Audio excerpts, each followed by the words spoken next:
ahí en Marcos capítulo 16, esta orden está ratificada, dice, y les dijo, id por todo el mundo y predicad el evangelio a toda criatura. Y dice, el que creyere y fuere bautizado será salvo, mas el que no creyere será condenado. ¿Cierto?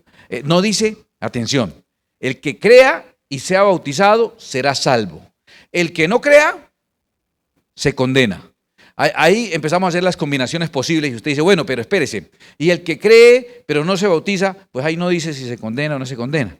Ahí dice que el que cree y es bautizado es salvo, pero el que no cree se condena. Pero una persona que cree, ¿y qué pasa si es pequeño o si murió prematuramente?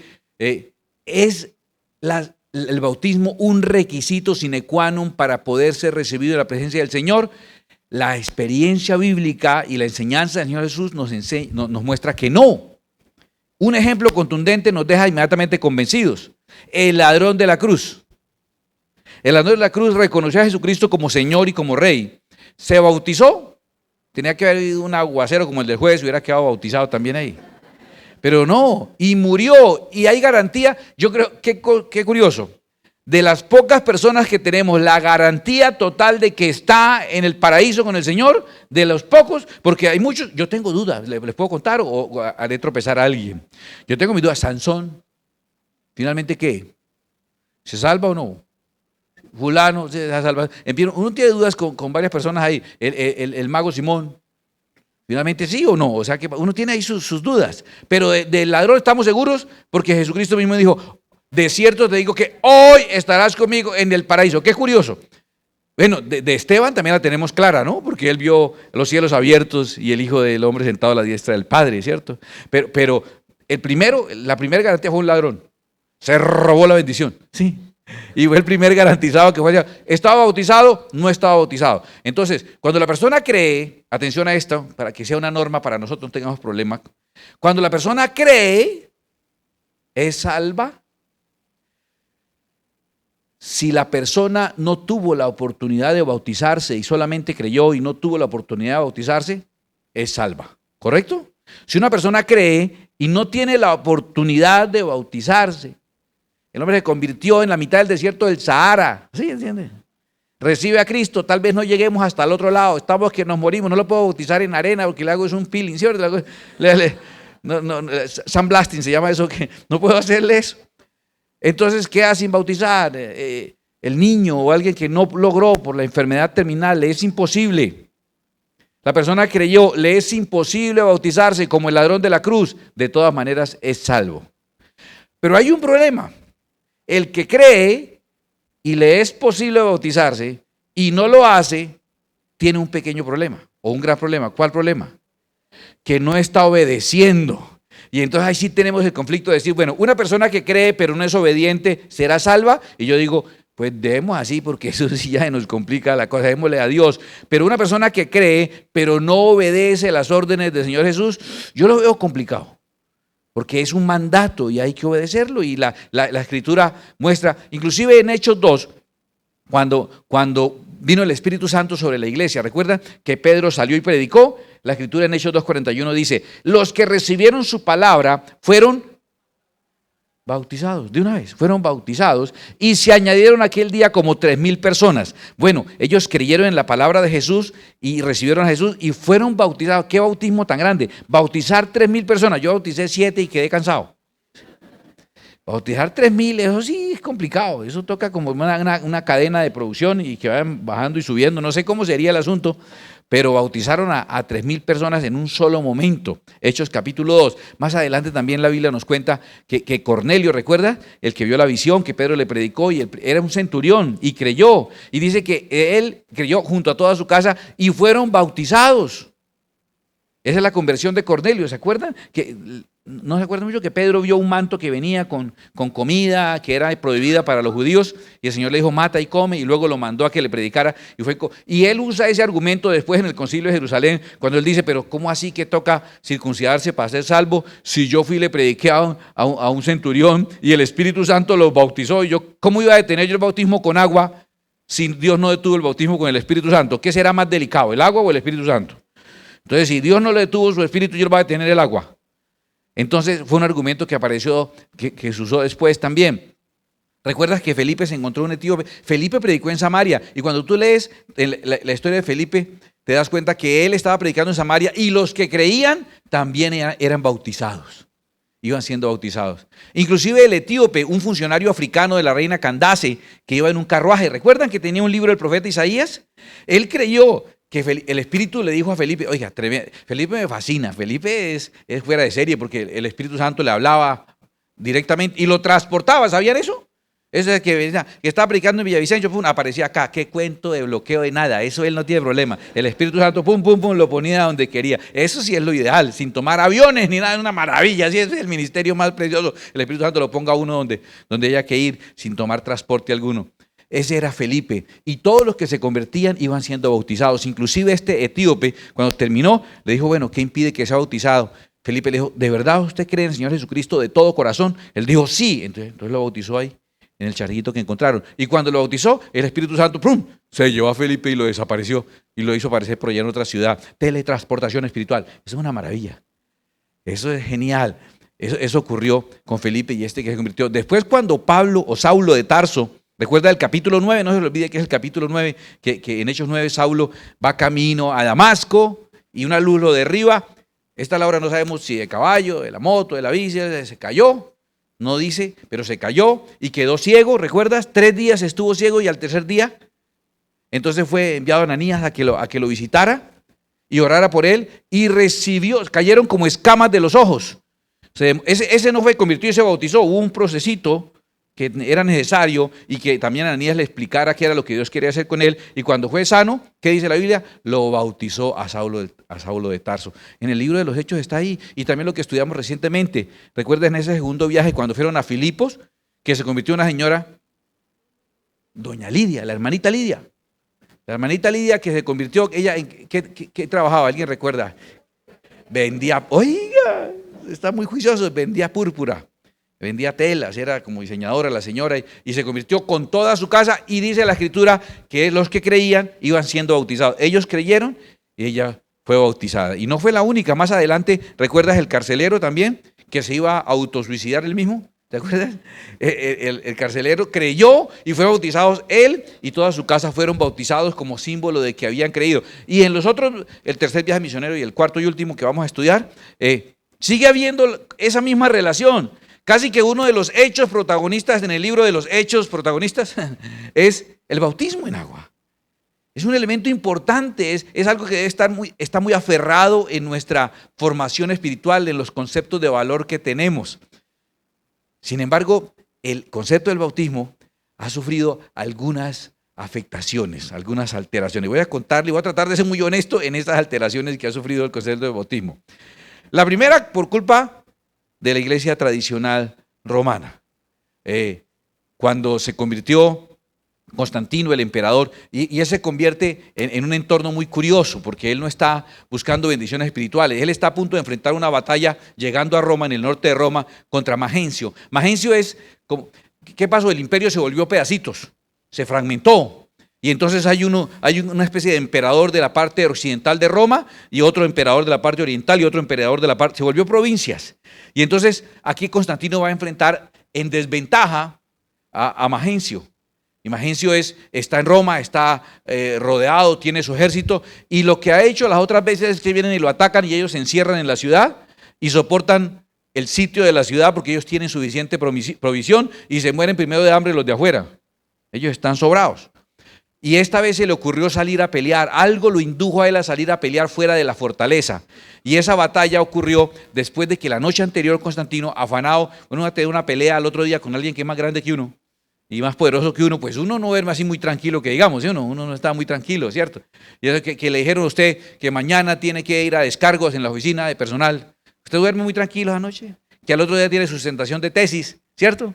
¿Quién? Que tiene la entrevista, no, esas cosas que uno no duerme la noche anterior, que la señora le dijo, mañana sacamos un ratico para que hablemos. Le dijo la esposa, no, esa noche uno está como un búho mirando al techo, hablemos, ¿qué hice? ¿Qué le contaron? ¿Qué pasó? ¿Qué inventaron? Sí, esto está, y eso, y después era para otra cosa ahí sencilla, pero uno no duerme. Esto sí era preocupante porque era que iba a pelear y iba a jugarse su destino. Y estando eso tuvo una visión, y la visión veía ahí una cruz en el cielo y unas letras en latín que decían in hoc signo vincis, o vincis, que decía que en este signo, con este signo vencerás. Y entonces, ¿sabes qué hizo él? Se despertó, hizo despertar a todos los soldados y que quitaran el emblema que tenían en los escudos, que era el emblema del dios Sol, que era el que ellos adoraban, hizo que pintaran una cruz en cada escudo.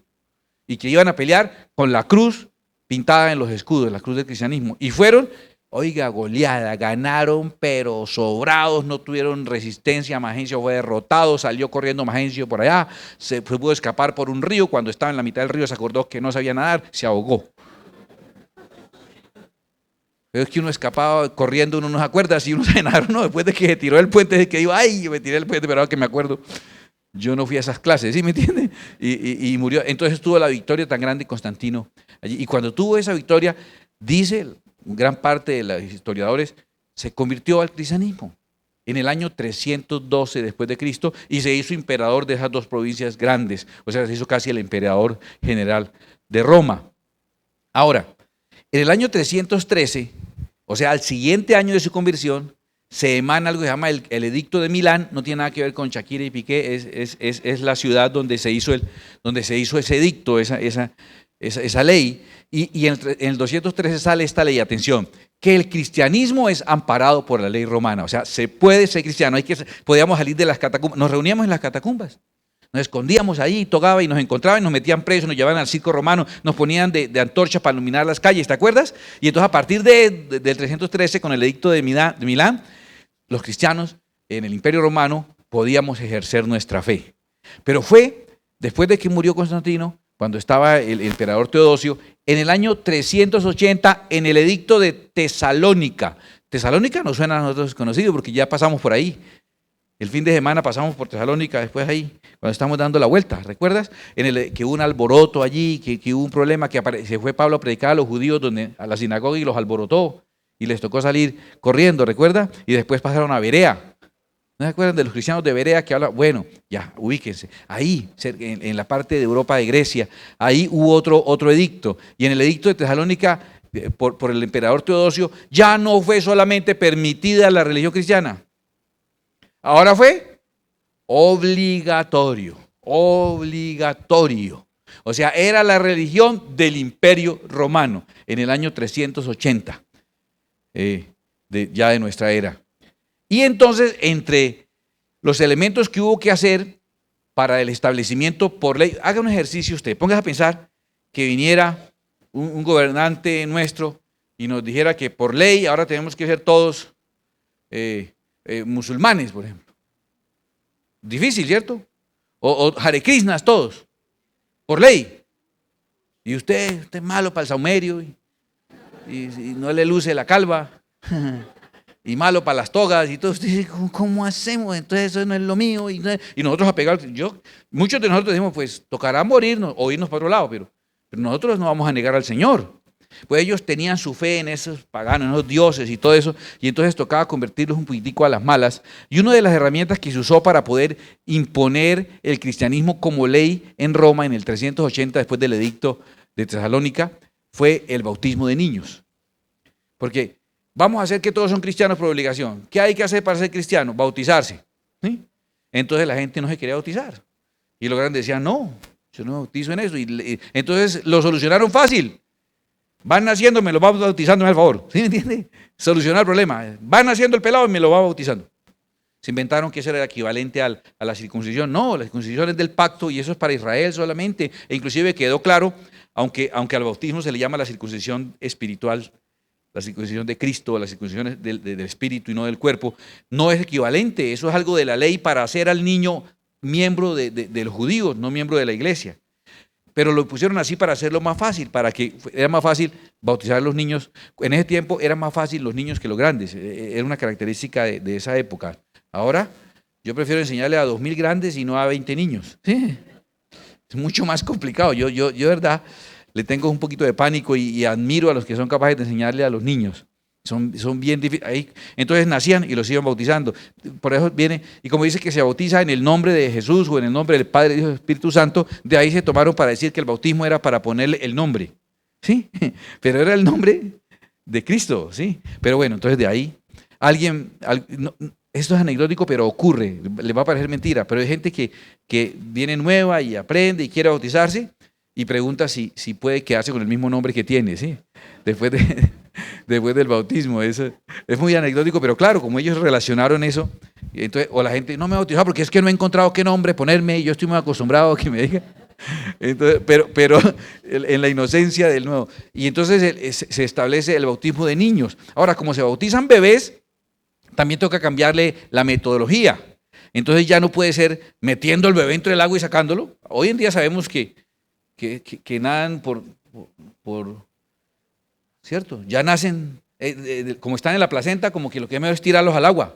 Inclusive hay partos en el agua y todas esas cosas. Y que los botan y los niños, yo no soy capaz. O sea, tirar uno el niño al agua así. Y los romanos de esa época tampoco eran capaces, eran así ignorantes como yo, entonces no les daba miedo. No. Yo ensaye con el hijo suyo, pero el hijo mío yo no experimento. Yo espero que ensayen con todo, ¿cierto? Y entonces no querían meterlos así al río y sacarlo. Y entonces cambian la forma de bautizarlo por inmersión por aspersión. Aspersión, como un aspersor de esos. Eso es, entonces echarle un poquito de agua o con una jarrita, le meten la cabecita al niño y entonces ahí con la jarrita le echan agüita en la cabeza y ya, y eso es bautismo. Pero eso afecta el contenido real del bautismo, porque Romanos 6:4 dice, escuche lo que dice, porque somos sepultados juntamente con él para muerte por el bautismo. ¿Qué dice? Que somos sepultados, a fin de que como Cristo resucitó de los muertos para la gloria del Padre, así también nosotros andemos en vida nueva. No lo dice solamente Romanos. En Colosenses 2:12 dice, sepultados con él en el bautismo de Cristo, en el cual fuisteis también resucitados con él. El bautismo dice que debe la persona ser sepultada y también dice que hay que sacarla, afortunadamente, ¿no? Dice las dos cosas. Qué bueno. Mediante la fe en el poder de Dios que le levantó de los muertos. Entonces el bautismo de tener esa inmersión que es como la sepultura y es sacarlo que es como la resurrección. Y entonces el significado cuando te bautizas es que mueres a tu vieja naturaleza y ahora vives en Cristo, una nueva vida en Cristo. Y entonces, ¿qué significa el chorrito de agua en la cabeza? ¿Sudarás por Cristo? O sea, cambia el contenido absolutamente por ese ajuste que se hace. Y ahora, para presionar a que las personas, aún así, muchos no bautizaban los niños recién nacidos, aunque era una ley, no lo bautizaban. Entonces surge otra doctrina, no digamos doctrina, otro concepto, que es el concepto de limbo. En el año 418, ¿recuerda que les dije que en el 380 ya era obligatorio? Han pasado casi 40 años, 38 años después, hay un concilio en Cartago, y en ese concilio de Cartago el concepto de limbo es una especie de preinfierno. Sí, ya. Y en ese limbo, en el concilio de Cartago, lo nombran como una creencia, no dogma, no es uno de los dogmas de la iglesia romana, es una de las creencias, lo nombra como una de sus creencias, que existía un limbo. De hecho, hay datos que por allá San Agustín en el siglo V es el año 400 y pico, estamos hablando de esa fecha. San Agustín dice, los niños muertos sin bautizar van al infierno. Pero no decía no directamente al infierno. La palabra limbo significa borde, un limbo, borde. Entonces ellos iban como al borde del infierno, a donde la candela no llegaba, decían ellos. O sea, hay oreaditos. Ahí por ahorita oreaditos, ahí la candela no llegaba hasta los niños. Eso fue en el siglo V, pero la iglesia fue revisando eso, la iglesia católica, y en el siglo XIII, 1200 y pico, establecieron este concepto, establecieron que el lugar donde los niños no bautizados estarían privados de la visión de Dios, no se encontrarían con Dios por no haberse bautizado, pero no sufrirían, porque como ellos no conocían a Dios, no sienten que le hace falta.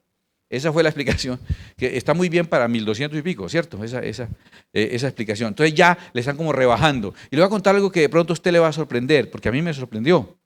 Y es que ahorita en el 2007, Benedicto XVI, no mentira, Benedicto XVI emanó la noticia, esto es de la información que vino del Vaticano mismo, que decía la Iglesia Católica ha eliminado el limbo, y luego da la información que dio el Vaticano. Decía, el lugar donde la tradición católica colocaba a los niños que morían sin recibir el bautismo, al considerar que refleja una visión excesivamente restrictiva de la salvación. Eso no se comunicó mucho, pero la mayoría lo vimos y está en los medios, usted lo puede averiguar, que entonces ya cerraron el limbo. ¿Qué hicieron con los niños que tenían ahí? No tengo idea, ya estaban oreaditos ahí bien, bien asados, ¿cierto? Ahí de todas maneras, al vapor. No sé qué hicieron con toda esa niña menta, para dónde la mandaron algo, pero en 2007, cuando usted llega a la eternidad, el 2007 cerraron el limbo. Cerraron el limbo. Entonces que se apure porque al paso que vamos, pronto van a cerrar el purgatorio, no, en serio.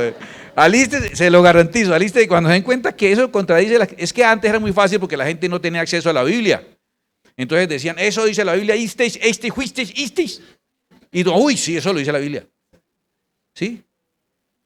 Pero ahora la gente la tiene y en todas las versiones, y el que menos tiene 27 versiones distintas y 45 devocionales diarios. Entonces el que eso tiene, todo el mundo sabe un montón de cosas. Pero en ese tiempo la gente no sabía. ¿Sí? Y entonces ahora sí es difícil engañarlos porque tienen acceso al texto, a la palabra del Señor. Y entonces en el 2007, le apuesto que no sabía eso, hubiéramos hecho una bonita fiesta de celebración. Oiga, qué bueno. ¿Sí sabe que cerraba el limbo? Es curioso. Bueno, pero ahora le encuentro valor al hecho de que revisen sus conceptos. Yo le encuentro valor a eso, ¿sí? Y que calladito digan, sí, dejemos así.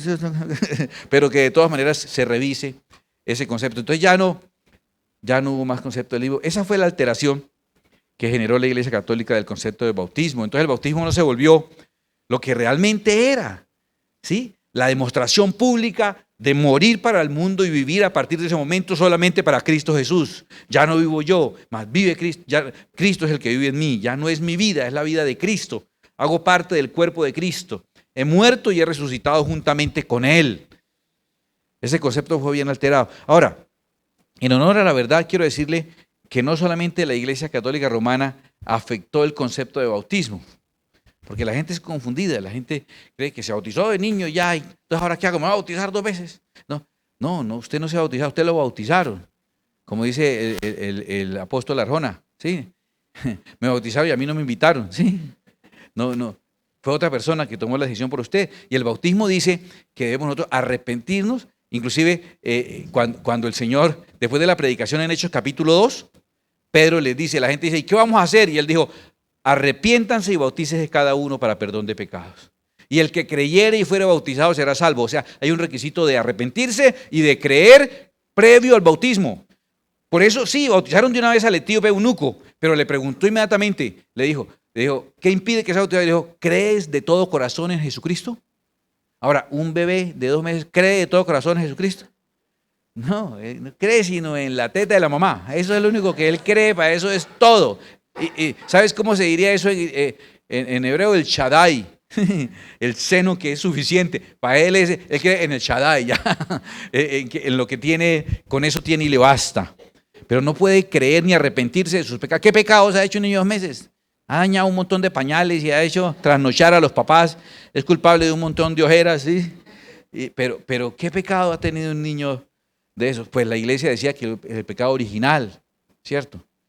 Eso es contradictorio, muy contradictorio, porque entre otras cosas, a quien están contradiciendo es a Cristo Jesús. En Mateo 19:14 Jesús dijo, mire, claritico, dejad a los niños venir a mí y no se lo impidáis, porque de los tales, ¿de quién es el reino de los cielos? De los niños. ¿Cuál limbo? Ni quieren decir que ellos son los dueños. ¿Para dónde será un niño? ¿Y los niños que Jesús está hablando eran niños bautizados? No, claro que no. El ejemplo que nos da el Señor Jesús sobre el bautismo es ¿cuál? Que Él se bautizó siendo una persona mayor, una persona que tomó la decisión. Esa decisión con uso de conciencia, con responsabilidad.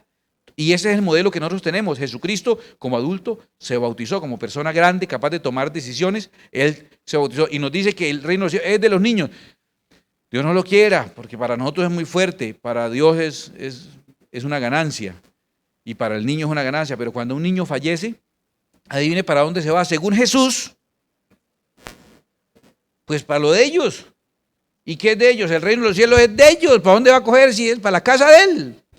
Es que el reino de los cielos no va a decir, ¿será que lo dejan entrar? No, Él es el dueño, eso es de ellos. Es más, Jesús luego dice en Mateo 18:3, y dijo, de cierto os digo que si no os volvéis y os hacéis como niños, no entraréis en el reino de los cielos. O sea, El lío no lo tienen ellos, el lío lo tenemos en nosotros. Nosotros somos los que tenemos que ser como ellos para que ellos, los dueños, nos dejen entrar. Llegar allá y uno puede entrar, pregúntale a los niños. A ver.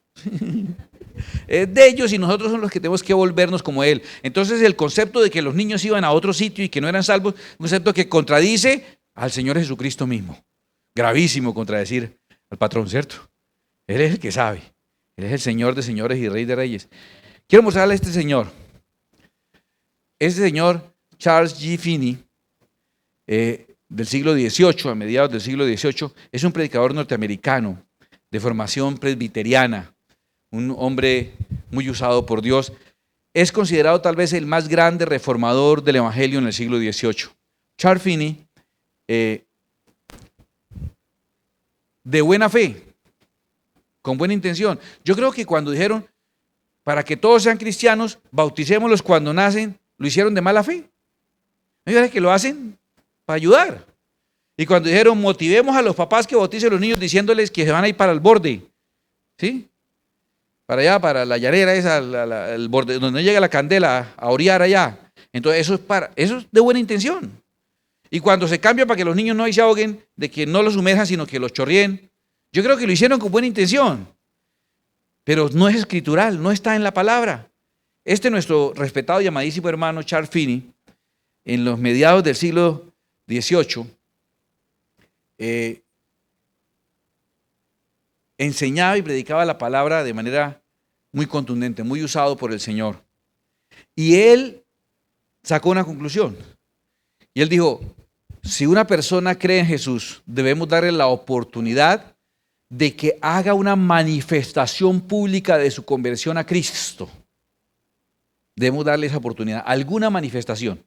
Y se instituyó el método que para nosotros los cristianos evangélicos, que también tenemos tradiciones y tradiciones no bíblicas, se volvió nuestro método de lo que llamamos la conversión.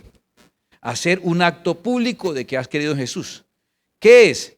Levantar la mano, el llamado al altar y hacer la oración del penitente o la oración del pecador, oración de conversión o de arrepentimiento.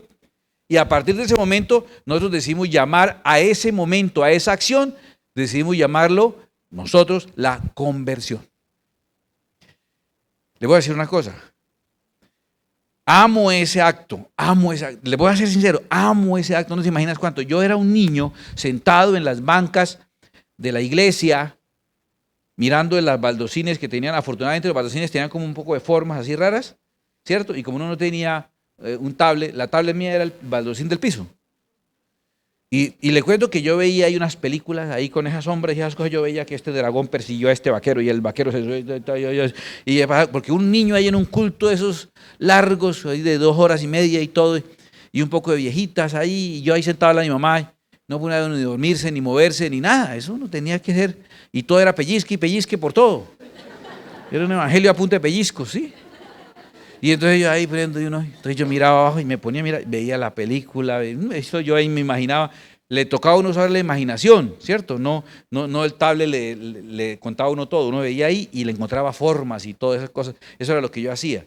Lo otro era en los vestidos de las señoras que usaban estampados, también veía cositas. Me acuerdo de las peinetas de las señoras con su pelo cano, y me acuerdo mucho de que la iglesia usaba ventiladores, y entonces se hacía como una ruedita así de mugrecito y pelos, así. Y eso venía hasta adelante y daba la vuelta y volví y se iba y volví. Daba la vuelta y volví.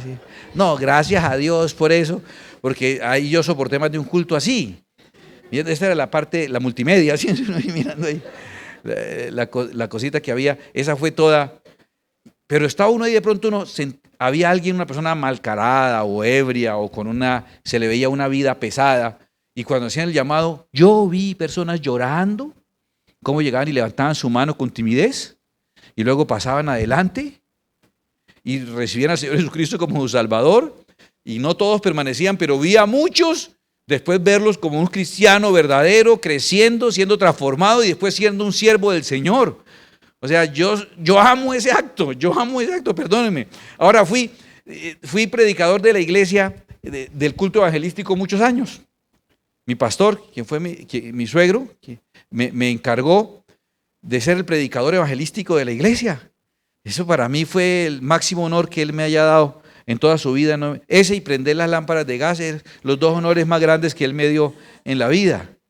Y yo predicaba los domingos y el anhelo de uno era que alguien, cuando hacía uno el llamado, que alguien levantara la mano y recibiera a Jesús como Salvador. Yo amo eso, lo amo como usted no se puede imaginar. Lo amo tanto que cuando empecé a salir con Lucita, y yo sabía que tenía que hablar con el suegro, que era el pastor, un tipo gigantote así, con un vozarrón impresionante, que los diablos le corrían, imagínense. No, era una cosa impresionante, era uno hablar por allá como con Moisés, para uno hablar con el hermano Juan, y cero expresiones, ¿no? Cero, él no era totalmente serio, era como un inglés flemático, así. Fue hombre de marina, fue un hombre de mar, fue enfermero por allá en la marina, entonces un hombre así, con una expresión, unos rasgos muy finos, muy elegantes, pero no sonreía jamás. Yo creo que por ahí 2, 3 veces lo vi reírse, una vez conmigo, 2 veces de mí, pero, y entonces yo tenía que hablar con él para pedirle permiso para visitar en la casa de él a su hija, con la que yo estaba muy interesado en ese tiempo, no en ese tiempo, desde ese tiempo, desde ese, que me mato solo, desde ese tiempo estaba interesado, desde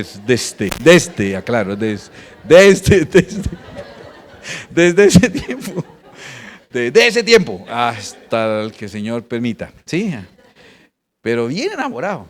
Entonces, no tanto como estoy ahora, pero sí muy enamorado. Lo arreglé, ¿sí o qué? Lo arreglé. Y yo dije, ¿cómo le hablo al hermano Juan? Yo estaba todo asustado. Yo dije, ya sé. Un domingo después de predicar, que estoy con saco y corbata, estoy bien presentado como para empletar, y que se han convertido bastantes para que él esté contento, ¿sí o no? Me fajé una predicación, la cosa más tremenda, y en una iglesia, que no era muy grande, se convirtieron 14 de domingo, y dije, oyes. Y aproveché que cuando salí ya a guardar lo de las lámparas y él estaba ahí en el escritorio, le dije, hermano Juan, ¿le puedo hablar un minuto? Él ya sabía todo eso, él ya sabe todo. Eso tenía el Espíritu Santo ahí por dentro y le informaba todo. Le dije, hermano Juan, ¿me regala un minuto? Él lo único que me dijo fue, 1 minuto nomás.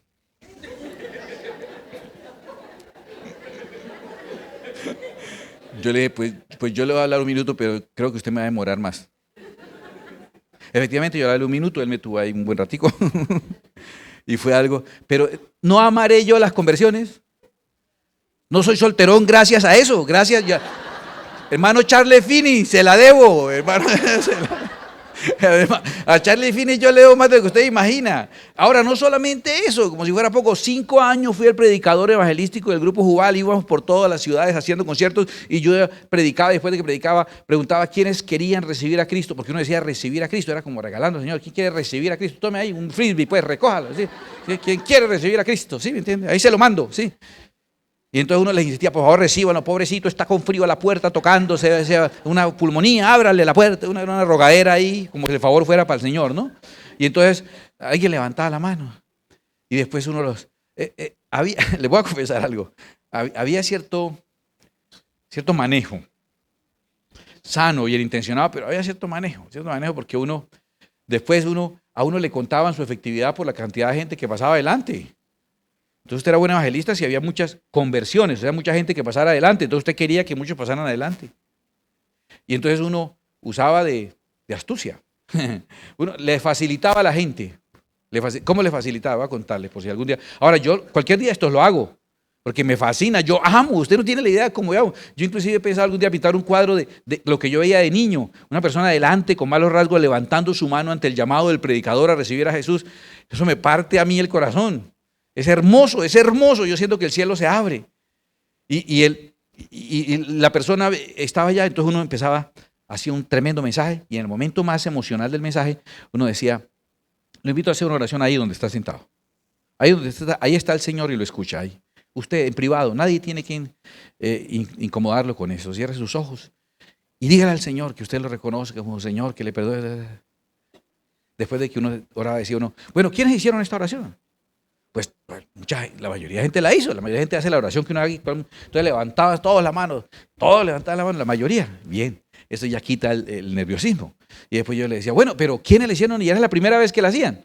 El que levantó la mano la primera vez y la levantaron todas, él muy bien la levantaba y cuando se daba cuenta eran poquitos y como que... Pero uno tenía el ujier ahí cerquita, ¿no? Sí, que estuviera pendiente quién levantó la mano. Entonces levantaba la mano la segunda vez creyendo que todos se levantaban y lo dejaban solo. Y yo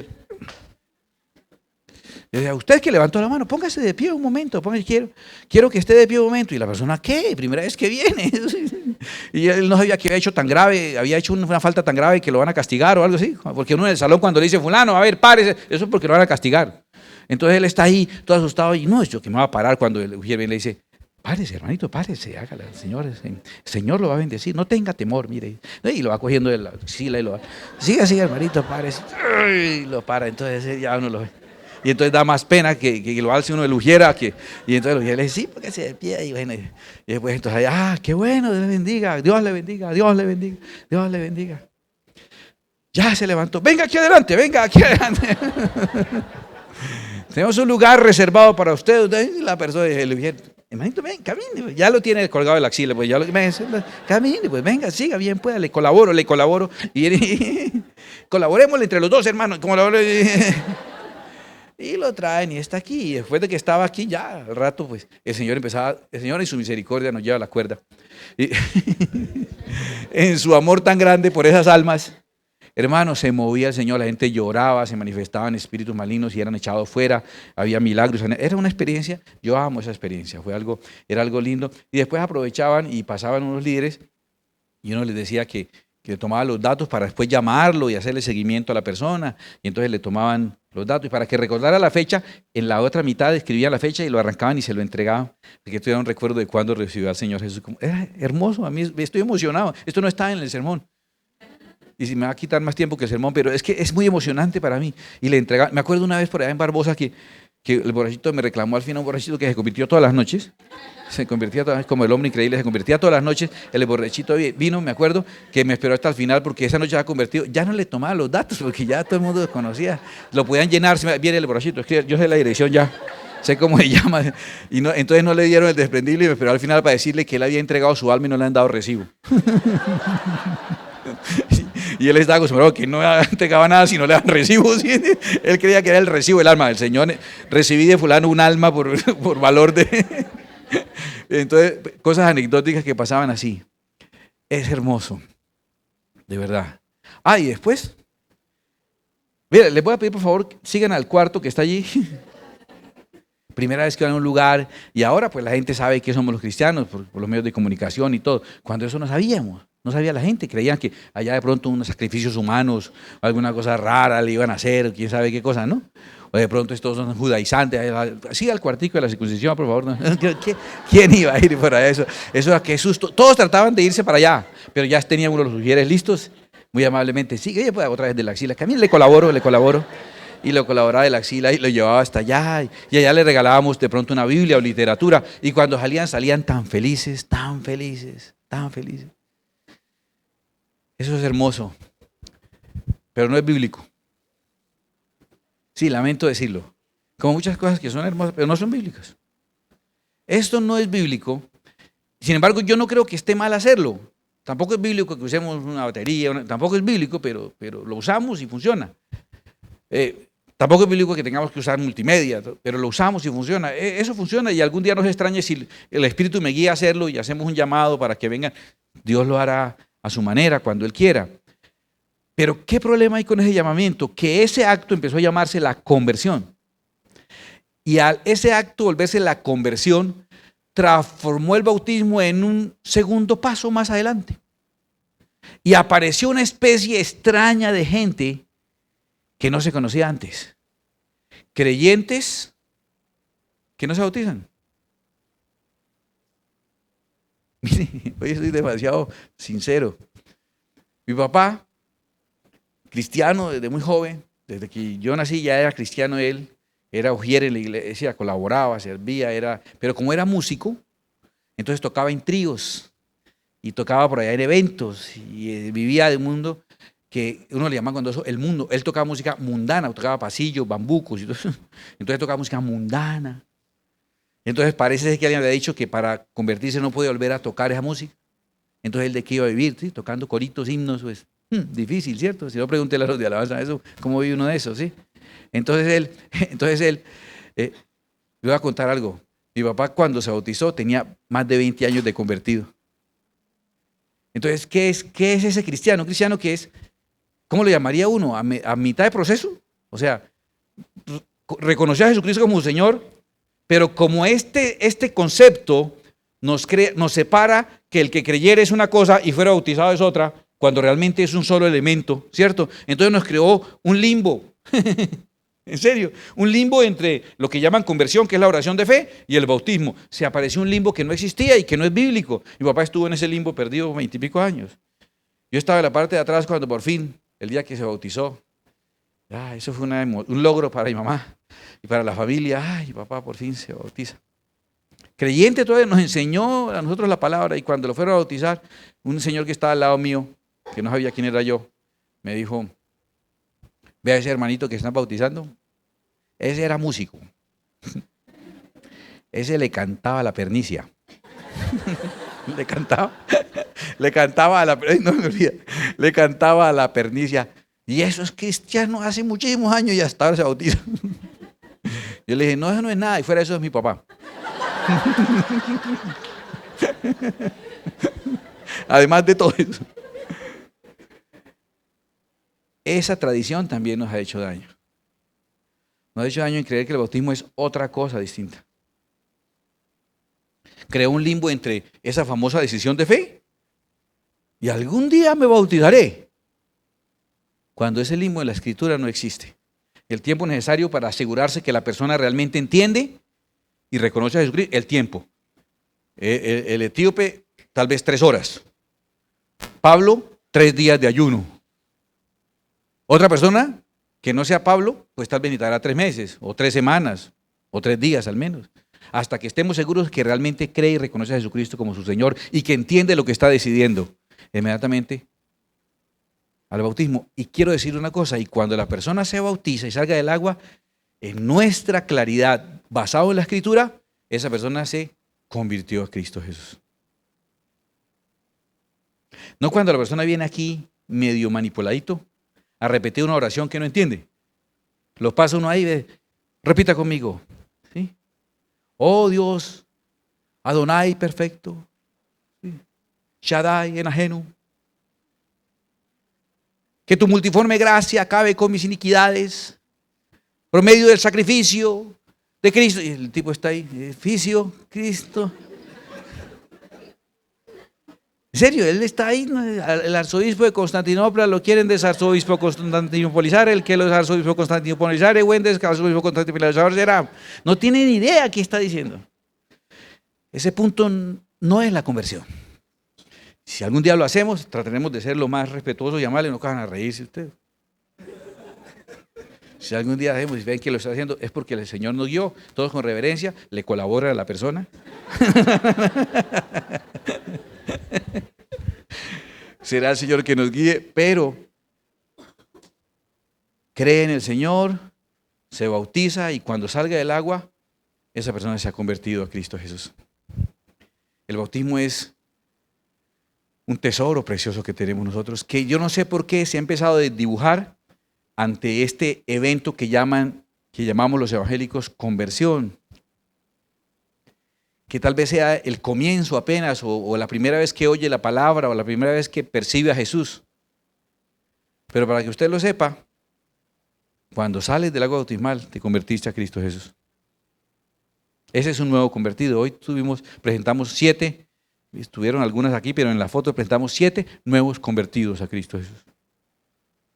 Me preocupa cuántos están en el limbo evangélico, en el limbo cristiano, en ese concepto que se inventó con buena intención nuestro hermano Finney, que amo y que le debo mucho, como le digo, pero que no es escritural. Seguiremos bautizando personas. No sé si vuelva a ser el llamado, no sé si lo hagamos de una manera u otra, pero lo que sí voy a seguir, y se lo garantizo hasta que el Señor me permita, es que seguiremos, tal vez para eso nacimos, seguiremos bautizando a una y a otra persona que realmente crea que Jesucristo es su Señor y su Salvador. Y lo bautizaremos grandes cuando tomen la decisión, y lo bautizaremos por inmersión. Y que cuando el Señor venga o nos lleve, nos encuentre haciendo la labor que Él nos encomendó. Si tú ya te bautizaste, quiero que valores lo que tienes. Eres parte del cuerpo de Cristo. Jesús dijo en Efesios, Pablo dijo en Efesios, refiriéndose a Jesús, ninguno aborreció jamás su propio cuerpo, sino que lo sustenta y lo cuida. Así hace Jesús con la iglesia. Si tú eres cuerpo de Cristo, Cristo te sustenta y te cuida, cualquiera que sea tu situación. Cuando te incorporaste al cuerpo de Cristo, Él te sustenta y te cuida. Tú te puedes seguir metiendo con esa habilidad tan sobrenatural que tienes de meterte en problemas y enredar la cosa. Te felicito. Impresionante. No sé cómo haces tú para arruinar la vida tan derechita que el Señor te pone y eres capaz de volverla a enredar. Qué cosa tan impresionante, qué talento que tiene. Y Dios está ahí listo. Jesús te sustentará y te cuidará, no importa cualquiera sea tu situación, porque eres parte del cuerpo de Cristo. Si ya eres bautizado, te digo, ten claro, ninguno aborreció su propio cuerpo, sino que lo sustenta y lo cuida. Nos está hablando de Cristo y la iglesia. Escúchame, te digo a ti que eres bautizado. Tú tienes un derecho, según la Escritura, y nos basamos en la Escritura. Cristo te sustenta y te cuida. Es una garantía. Te sustenta y te cuida. Que quede claro. Quiero hablarle a los que están en el limbo y decirles, se cerró en el 2007. Toca desocupar. Te digo, te bendigo porque amas la palabra. Yo no voy a regañarte porque amas a Cristo y porque amas oír de Jesús y porque amas saber más de Dios. ¿Sabes qué es lo que hay que hacer contigo? Felicitarte y amarte y bendecirte. Porque mientras tú vienes hay un montón de gente alrededor tuyo que ignora a Dios y que lo aborrece y tú amas al Señor y a su palabra. Tú que has venido hasta por equivocación, ¿sí? Trajiste un domicilio y no te han dado la plata o alguna cosa, ahí te tienen sentado, no sé, estás aquí por accidente, te manipularon, te presionaron, lo que sea, no sé, pero yo te bendigo en el nombre del Señor Jesucristo y te digo, aunque tú no lo creas, lo aprendimos el fin de semana, Dios movió cielo y tierra y esas circunstancias que te tienen aquí, las manejó Él para bendecirte, porque te anhela, porque quiere salvarte. Y te digo, no creas que el bautismo de niños te hizo cristiano, no creas. Muy bonito la fiestica, la torta y lo demás, bien, pero no, eso no te hizo cristiano. ¿Ok? Pero tampoco creas que haber venido a la iglesia te hace cristiano. Cuando bajes a las aguas del bautismo, creyendo en Jesucristo como tu Señor y Salvador, y cuando salgas de allí, ese día te has convertido a Cristo como un seguidor, como un discípulo y te has incorporado al cuerpo de Cristo Jesús. Te pido que eso te quede claro para siempre en el nombre de Jesús. Con amor te lo digo, con todo el corazón. Y si no me bautizo, no me salvo, pues la Biblia no dice, dice que el que creyere y fuera bautizado será salvo.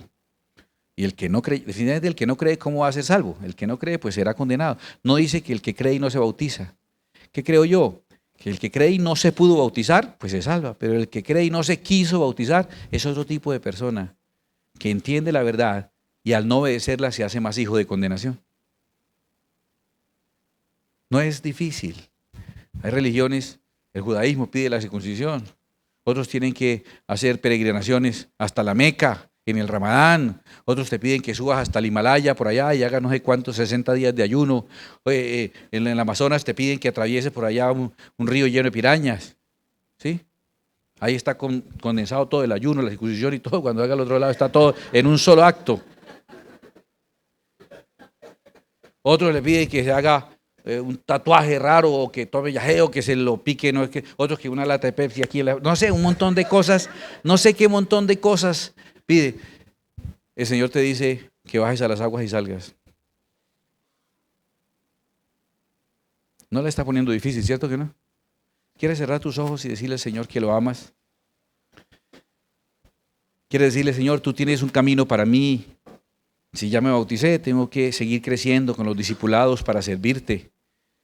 Si no me he bautizado, voy a seguir viniendo a la iglesia, pero ahora entiendo que mi conversión será a través de completar el proceso completo con el bautismo. Padre, gracias. Quiero bautizarme porque quiero sumergirme contigo en la muerte y también salir contigo en la resurrección. Pero quiero bautizarme para ser parte del cuerpo de Cristo, para que tú me sustentes y me cuides, Señor. Porque yo he procurado sustentarme y cuidarme y soy más bien malito para eso de sustentarme y cuidarme. Soy muy malito para eso. Para sustentar y cuidar a mi familia me ha costado trabajo. Ni siquiera a veces puedo conmigo. Necesito que tú me sustentes y me cuides. Por eso vengo delante de ti, Señor, y te adoro. Y te digo, quiero crecer, quiero aprender.